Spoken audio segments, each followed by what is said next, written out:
Hello guys, in today's video I will be showing you how to fix Pinterest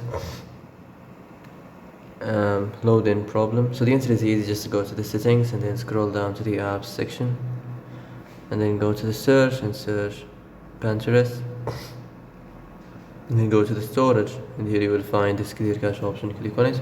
Now you can go check it if it worked, and if it didn't you can try to restart your phone or turn the Wi-Fi off and on, or the Bluetooth or the airplane mode. Also you can try to clear data, but be careful. If you clear data, all this application's data will be deleted.